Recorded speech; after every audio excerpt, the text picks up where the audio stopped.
All right. Good morning, everybody. Today is Daf Mem, Sechs Psachim.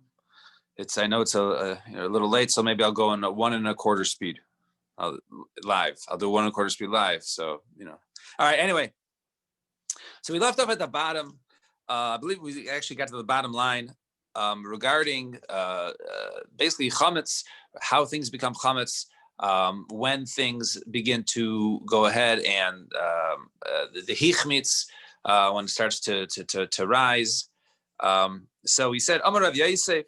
So another tip from Rav Yosef: Lo lichlot inish trei chiti behadi hadadi. Person should not go ahead and basically soak 2 kernels of wheat together. Why? So because perhaps one of them basically will cover the other one and it won't be completely engulfed by the water. And therefore there won't be water all the way around each one for it to boil, right? And therefore it's not boiling. And therefore, since it's not boiling, it's with water, it's soaking, and therefore it might become chametz. And then it might come to become chametz. And Abai says, according to this logic, also, persons shouldn't even take 2 stalks and go ahead and burn them together. Why? Right? Because perhaps some of the wetness from one of the stalks will go out to the other one, and then that will also come to be to start to rise, to leaven. Right? So even one stalk itself,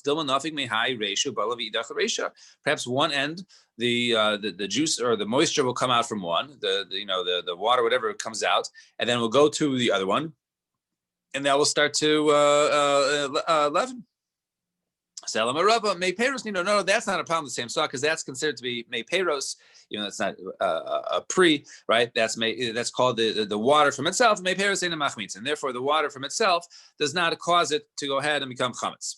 How and the Abayi mehai, and then Abayi was actually chayzer from that. Why? The kol agav mitlahu loy machmatzi, right? Anything that basically is continued to be moving, right? If the water is moving, right, then it basically won't cause anything to become chametz. And Damar Abayi, hai chaspa da avi shuna. If you have a chaspa da shuna, so if you go ahead and you have a container, right? And you put inside, you want to go ahead and toast some grains in there, some kernels in there, right? Tchifa shari. If it's upside down, then it's mutter, because then anything of the juices there basically flows out. And zakifa aser, but if it turns over, then it would be aser, because then it would stay there, and then the moisture, I guess, would cause it to begin to leaven. And Rabbi Amar, even if it goes ahead and it's the normal position, it's not upside down, but it's upright, and it's good. Why? Meiperos because it's meiperos, and meiperos does not cause the chametz to go ahead and start to become chametz. So Tanabanan, ein leisesin sa'irin b'Pesach. You can't go ahead, and leisesin is to soak. You can't soak barley on Pesach v'im lasas nikvo b'asuros. Right? If you went ahead and did it, so if they were cracked, right, then the moisture is getting inside, then it's usher. And however, if they were not cracked, then it'll be mutter. No, even if it is cracked, there's a way to stop from leavening. What should you do? Go ahead and put it in vinegar, and therefore the vinegar will basically stop or reverse the leavening process. Actually, we're going to see the sheet of Rabbi Yosi a little later on the top of Amud Beis, but it says we do not. The halach is not like Rabbi Yosi, that once it begins to start to leaven, you can't go ahead and basically reverse the leavening by adding vinegar. And Amar Rav Chiz, Amar Mukva, lo nispaku mamash ella kol shi l'manechsal pichavis v'hein tzkom me'alein. It doesn't have to be mamish crack, but even if it would basically, it would easily crack. Like, let's say you go ahead and you put on top of a wine barrel, and the fumes and the aroma that comes up from there would cause it to crack. That's considered to be cracked enough for the moisture to go ahead and get inside. However, Shmuel said no, that has to go ahead and be mamish cracked. And Abba Shmuel Uvda Bedura Debe Bar Chashu. So there was a Maisa where Shmuel acted by the house of Bar Chusha, and he spoke of Mamash. Over there, he paskin that since it was only semi-cracked, it wasn't actually officially cracked. Therefore, and not that it was only if it was cracked, mamish cracked. But if it wasn't completely cracked, then it would be okay. Even if it would go ahead and only crack if you put it on top of a barrel from the aroma from the barrel. And Omer Rabba says, Rabba, Bal Nefesh, Lo Yiltos, right? A Bal Nefesh, a person who's very meticulous about mitzvahs, a Bal Nefesh, he should not go ahead and soak these grains on Pesach. So my ear Bal Nefesh. I feel kuli amanami. The Tanya ain't listening to Pesach. Why do you say only a Bal Nefesh, right? Only person is very meticulous about his mitzvahs, right? What about anybody? The Brisa says you can't go ahead and soak them at all, any barley on Pesach. Bal Nefesh, afilu chitin shari lo yutos, right? A Bal Nefesh, not only barley, but even wheat, which is a harder outside of its shell, that you don't go ahead and soak, even though the water won't penetrate as much as it will by barley. And right, so Amalei Rav Nachman, so it says Achil Nama Difusha, right? Whoever go ahead and listens to Abba, right? The Abba is reference to Rabbah, right? They call them Abba. So whoever listens to Rabbah, right? He'll basically eat dirty bread if you're not soaking, right, or washing, right, your kernels, your wheat, your grains. Then you're gonna eat dirty bread. Right? All the people in Rav Huna's house, they did it, and also that of Rava Bar Avin, they used to go ahead and soak their grains. The Rava Amar Aser Liltos, and Rava says no, it's Aser to go ahead and to soak it. However, but it sounds like, right, maybe we only said barley is forbidden, but l'chara should be mutter to go ahead and soak wheat. So lomi boy kamar, lomi boy chitin, not only wheat came on these beit, Syria, alibemaya, that since they have a little like a little crack in them, right? So the water can enter. Sorry, the but however, barley, which is smoother, ema shafridami, maybe you can say that would be okay. Kamash malon, that even barley, and not only barley, but certainly wheat, you cannot go ahead and soak. However, Hadar Amar Rava. Then Rava was chayzer. He says mutter liltos. He says in the end, he says no, it is mutter to go ahead and soak. I will see he'll be chayzer from this again. So he says it's mutter to soak. Why? The tiny learner brayso yaitzim pas nakia v'hadra. One is fulfills his obligation of matzah and Pesach with pas nakia, right? Clean bread, right? Pas nakia if it's clean. V'hadra, or one that which was not so fine, the one was like a raw bread, more coarse. And how does something become nikia? Right? It becomes the chita becomes nikia by soaking it. So, however, Rav Papa Rava. However, Rav Papa has a kasha to Rava.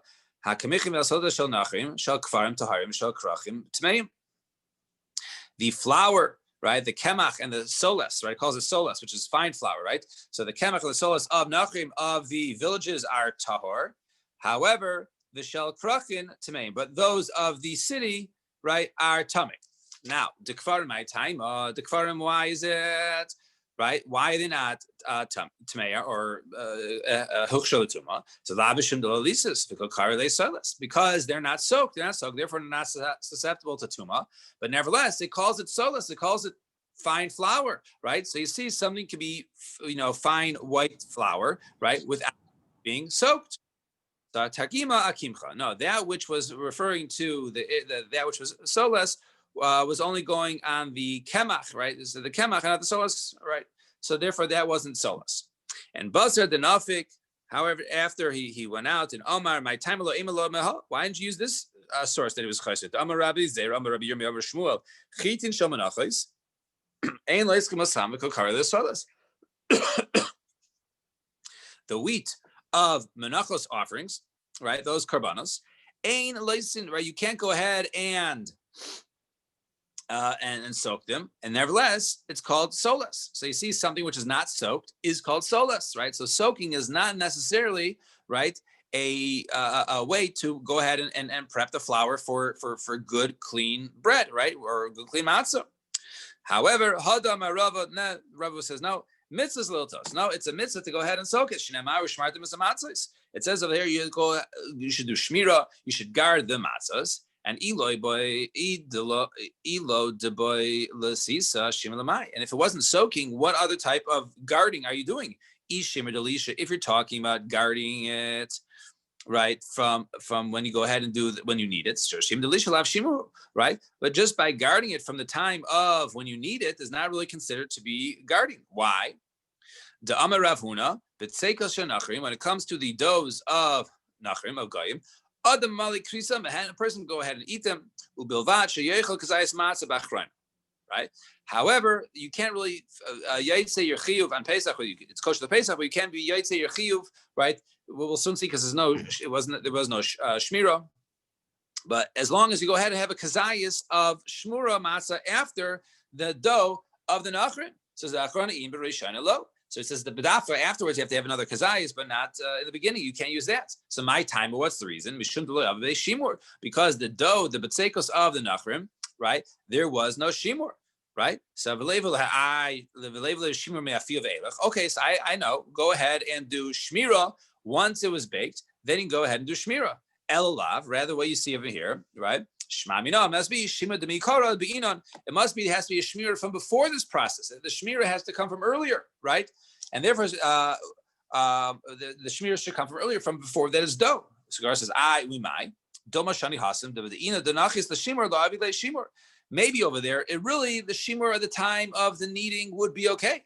But just when it came to these doughs of the nachrim, they weren't, the shmir wasn't even done from the point of kneading. It was only done later on, right? But if they did do shmira from that time, right, then it would be considered to be shmira. So hachinami the shimur delisha havi shimur. So to over here, you can say that the shmira from lisha had been done from the time of the kneading would be considered to be good shmira, right? So we see over here that maybe the shmira that has to be done is only from the time of the kneading. So Rava was not chayzer.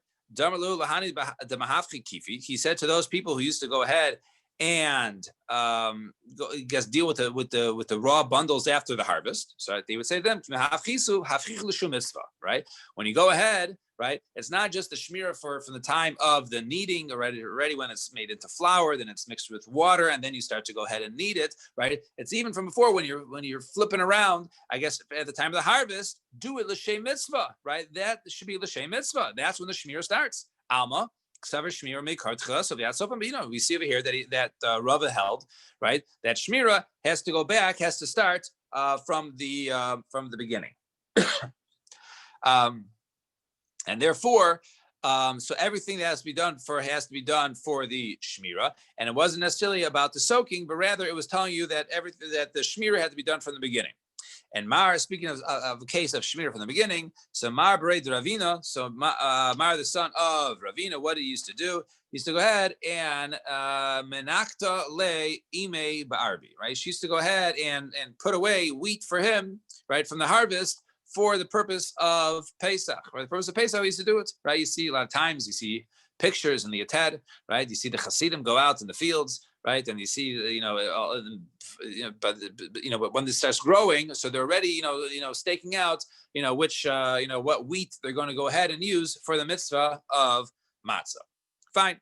2 dots, top line, mem amud beis. Ahu arba dechiti de tava bechishta. One time there was a boat carrying wheat, and it sank, right, in the Chishti, in the river of the Chishti. And Shaya Rava is one of the Nachrim. Rava said, you know what, you guys can't use it because perhaps there was some leavening, some water got in, but you know what, go ahead and sell to Nachrim. Say Svei Rava bar Levai Rava. So Beged, so he has a kasha. So Beged Shavah Kilayim. If you have a Beged and there's Kilayim in it, but you can't go ahead and find it. Hare Zet Loiker Nachri. You can't go ahead and sell it to a guy, even though a guy is not. Right, he's allowed to go ahead and wear shanis. So why can't you sell it to a goy? We'll soon see. You can't use it for a saddle of a donkey because that's one will violate shanis then.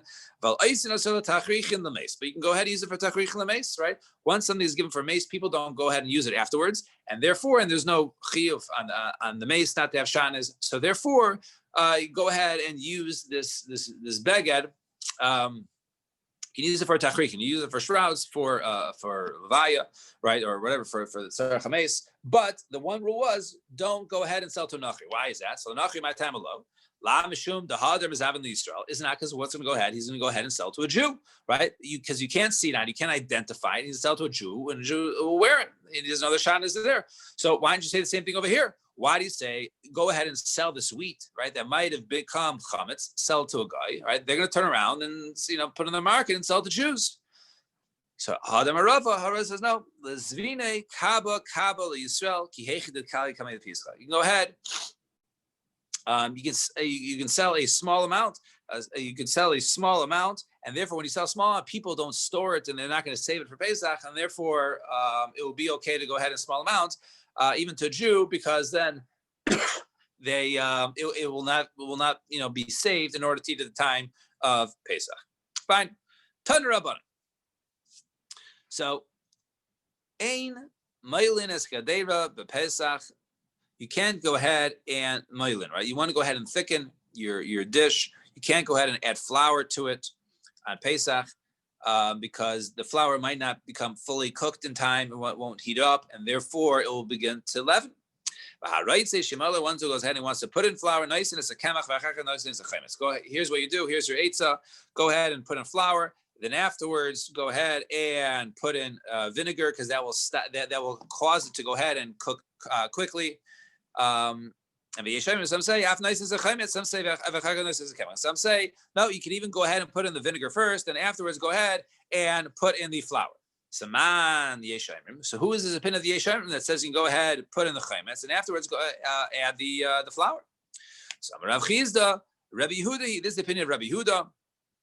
The tonight we learned in the Mishnah, ha'ilfis, right? We saw this yesterday, a frying pan, v'akadera, sha'aviran, reizchan, right? He took them off. This is a Mishnah in Shabbos. So a frying pan or a kadera that was on the fire, and they took it off in the fire. You can't go ahead and put spices in it because this frying pan or this pot that was just on the fire, and you take it off, even though it's not the fire, it's still extremely hot. It will go ahead and cook the spices. We go ahead and put in a dish, basically in a klisheni, right? You can put in a klisheni that won't cook in. Rabbi Yehuda Aimer la kol hu naisein. You can put in anything you want. Chutz midavar sheyesh b'chaimetz v'tzir. Anything, unless it has chaimetz and tzir, it has vinegar or brine, because that over here is very sharp and it will cause it to cook. So you see that it causes something to cook quickly. So therefore, maybe Rabbi Yehuda is the one who holds, in our case, that you can go ahead and have the vinegar first. And if you put in flour, it causes it to cook very quickly. So why didn't you establish it like Rabbi Yosi? This is the Rabbi Yosi, which I mentioned earlier, right? We saw in Amud Aleph. And Rabbi Yosi, because he was the one who said basically if something accidentally falls in, you go ahead and add vinegar because that will sort of like reverse the leavening process, right? So Rabbi Yosi Amir, Shur B'chaimetz, right? So because we learned about Rabbi Yosi says Shur B'chaimetz, right? B'chaimetz samasan, right? Go ahead and if it basically comes in contact with the barley, go ahead and put it in vinegar, and the vinegar will basically stop the leavening process. So why don't you say it's Rabbi Yosi over here who says as long as you have vinegar there, just add the flour there. So he says no. That's only if it's vinegar by itself, right? If it's if you say it's unadulterated, right? Vinegar is just vinegar by itself. That will cause it basically to stop, to contract. But if it's mixed with you putting it in a dish, then the vinegar is not as potent and it will not work. And ulamar aser, whether vinegar then the flour or the flour and the vinegar, it's all aser mishum lech nazira skar right? Because we see in the Torah, if a person who's a nazir is approaching a vineyard, right, you don't want him to be attracted to the to the grapes and come to go ahead and eat wine. So therefore, you basically or to come near tuma, you tell him to go away. Right, you don't want to get too close. So over here, don't get cute adding flour to the dish because maybe the flour might not. Therefore, don't add flour than vinegar. Vinegar flour. Just stay away and don't go ahead and add kemach to your dish. And Rav Papi Shari le burdiki de be reish galusa le mimcha kadera bechasisi. And Rav Papi, he permitted the those who worked in the house, right, the servants in the house of the reish galusa when they were baking, to go ahead and basically to put flour in that of with dried grains. I understand these are servants working there. They're not so mach. They're not going to be careful until they come to chimutz. So he says, so Ikadami, so that was his kasha and Ikadami, Rafa Gufa Machule Kadira Bachisiza. He himself was the one who did it in order that Avadim should not go ahead and do it. Servants working in the house should do it. He was more meticulous and he was more careful that to make sure that the flour wouldn't begin to go ahead and become chametz. Fine. Naya Mishnah. Mishnah says on Memam and Beis, 2/3 of the way down, Ein Naisnin Kemach L'Sech Charoses. One cannot go ahead and add flour to charoses. This is not referring to our charoses that we refer to. Rather, this is some sort of vinegar dip that they used to go ahead and, I guess, dip their meat in. And then they would add it, and they would make it a strong flavor for a dip for their meat. So you can't go ahead and add flour to this charoses, right? This other types of dip, which will give it a stronger flavor. Or you can't add flour to mustard. And if you go ahead and put it in, you can eat it right away. In other words, because only when you add now, then maybe it begins to hichmitz. So if you eat it right away, it's fine. And Rameir Oyster, Rameir says, no, you add it in, done. That's it. We don't give you a time limit. Do it right away. Done. Now, next halacha, nothing to do with what we just said. Ein mevashas Pesach. You can't go ahead and cook, right? Korban Pesach, put in water, cook it in water. Now with liquids and now with fruit juices. However, you could go ahead and basically smear some spices or whatever, some that you were going to dip it in instead of soaking in it. Basically, you can go ahead and baste it on top. And that's the way to go ahead and I guess flavor the Korban Pesach.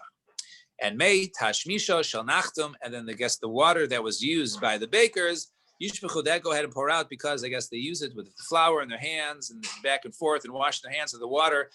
Over time gets mixed up and begins to hichmitz because those start to become chametz. Now, Omer Rav Kahana says Rav Kahana machlekes l'seicha chardal.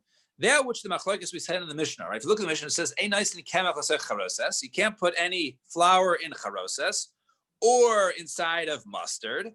And if you did, eat it right away. Rameir says it's aser. So that which we said, the machlokes says between the Tanakama and Rabbi Meir, it was only machlokes. It was only referring to the mustard, the second part.